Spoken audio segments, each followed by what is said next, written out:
Zakat memiliki peranan yang sangat penting dalam Islam dan suatu negara. Saking pentingnya zakat, dia tak hanya berstatus wajib, tapi bahkan Islam menjadikan zakat sebagai salah satu rukunnya. Yang dimaksud dengan rukun adalah bagian dari suatu kesatuan tertentu, seperti ban yang menjadi rukun atau bagian dari sepeda, seperti tangan atau kaki yang menjadi rukun atau bagian dari tubuh manusia. Kita bisa bayangkan bagaimana suatu sepeda tanpa ban atau manusia tanpa kaki atau tangan. Dari sini bisa kita pahami betapa penting dan vitalnya eksistensi dan kontribusi zakat dalam keberlangsungan Islam dan suatu negara. Pertanyaannya sekarang, mengapa zakat begitu penting? Bagaimana kontribusinya dan apa saja fungsi-fungsinya? Nanti kita akan bahas itu. Sekarang kita coba lihat potensi zakat. Zakat memiliki potensi yang sangat besar sekali, khususnya di Indonesia, apabila dieksekusi dengan sungguh-sungguh, dengan manajemen yang kompeten sebagaimana kesungguhan pemerintah kita dalam mengelola pajak. Menteri Agama Yakut Khalil Qaumas ketika membuka rapat koordinasi nasional zakat 2023 mengungkapkan bahwa potensi zakat Indonesia mencapai 400 triliun. Namun sayangnya hanya terrealisasi 21 triliun atau sekitar 10% dari potensi. Ini angka yang sangat besar. Ya, walaupun jika dibandingkan dengan pajak, angka tersebut masih terlihat kecil. Hal tersebut bisa dipahami karena memang pajak dipungut dari setiap individu tanpa peduli kaya atau miskin. Anda beli motor secara kredit pun masih dibebani pajak. Lain halnya dengan zakat yang hanya dipungut oleh mereka yang benar-benar kaya. Kita kembali lagi ke pertanyaan awal. Mengapa zakat memiliki peranan yang begitu penting? Apa saja fungsi-fungsinya? Berikut di antara fungsi-fungsi zakat.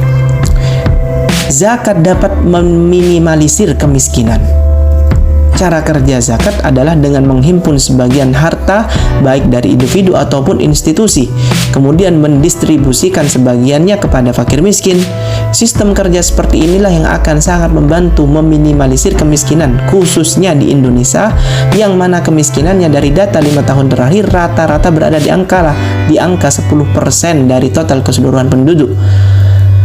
Dalam zakat ada istilah nisab, yang artinya batas minimal nilai suatu harta tertentu, sehingga apabila seseorang memiliki salah satu harta yang harus dikeluarkan zakatnya, namun nilai dari harta tersebut tidak sampai nisab, maka orang tersebut tak wajib membayar zakat dari harta tersebut. Ambil contoh Andi, seorang pegawai di perusahaan A. Gajinya per bulan mencapai 20 juta, namun dia masih harus memenuhi kebutuhan dirinya sendiri dan anak istrinya yang dalam sebulan misal mencapai 12 juta. Apakah dengan sisa uang 8 juta dia harus membayar zakat dari gajinya? Jawabannya tidak, karena nisab untuk gaji pegawai sekitar 80 jutaan. Kemudian dalam zakat juga ada istilah haul, yang artinya ketika suatu harta yang harus dibayarkan zakatnya telah mencapai nisab, maka tidak serta-merta langsung diharuskan membayar zakatnya, namun disyaratkan menunggu 1 tahun terlebih dahulu. Apabila harta tersebut setelah mencapai 1 tahun masih tetap mencapai nisabnya, maka wajib dibayarkan zakatnya. Namun apabila tidak mencapai nisab, maka yang tidak wajib. Namun yang harus dipahami, tidak semua harta disyaratkan haul. Haul hanya untuk harta yang dihasilkan dengan modal, seperti barang dagangan dan emas. Beda lagi dengan harta yang dihasilkan tanpa modal, seperti gaji pegawai, hasil tambang. Maka tidak perlu haul atau menunggu melewati 1 tahun untuk membayar zakat. Adanya nisab dan haul bertujuan untuk memastikan bahwa mereka yang dipungut sebagian hartanya untuk zakat adalah mereka yang benar-benar kaya. Inilah perbedaan mencolok antara zakat dan pajak, yang mana pajak tidak melihat kaya dan miskinnya seseorang yang dipungut darinya pajak. Anda beli mobil secara KPR pun Anda akan tetap ada pajaknya. Dengan begini problematika kemiskinan akan sulit teratasi. Kemudian zakat juga dapat meminimalisir kesenjangan ekonomi, sehingga akan terwujudkan pemerataan.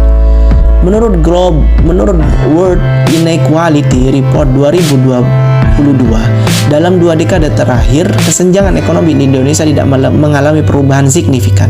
Laporan itu tercatat Laporan itu mencatat selama periode 2001 sampai 2021 sebanyak 50% penduduk Indonesia hanya memiliki kurang dari 5% kekayaan rumah tangga nasional.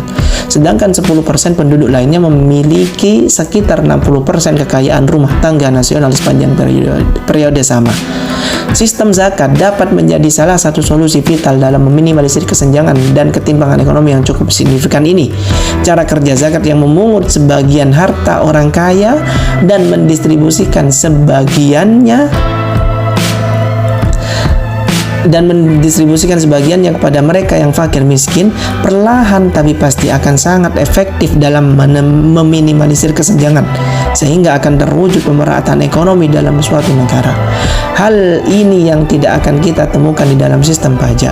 Bagaimana akan terwujud pemerataan ekonomi jika semua orang miskin masih dipungut dari mereka pajak? Kemudian ada hal penting yang harus kita pahami dari zakat, bahwa mustahik zakat, yang artinya mereka yang berhak menerima subsidi zakat, tidak hanya khusus fakir miskin, akan tetapi ada 8 institusi yang berhak menerimanya sebagaimana yang dijelaskan di dalam Quran Surah At-Taubah ayat 60. Dan di antara 8 institusi tersebut ada 2 institusi yang sangat penting eksistensinya dalam keberlangsungan Islam dan negara. Yang pertama adalah institusi fisabilillah, atau bisa diterjemahkan sektor pertahanan negara yang mencakup persenjataan, kendaraan perang, dan gaji para prajurit yang mana semuanya disubsidi oleh zakat. Dan yang kedua adalah institusi Ibnu Sabil, atau bisa diartikan dengan institusi yang berhubungan dengan infrastruktur dan fasilitas umum seperti jalan tol, yang semuanya itu disubsidi dari zakat. Itulah dia sebagian dari fungsi dan peran zakat dalam Islam dan suatu negara. Seandainya pemerintah suatu negara memperlakukan zakat sebagaimana mereka memperlakukan pajak, maka negara tersebut akan menjadi negara yang makmur.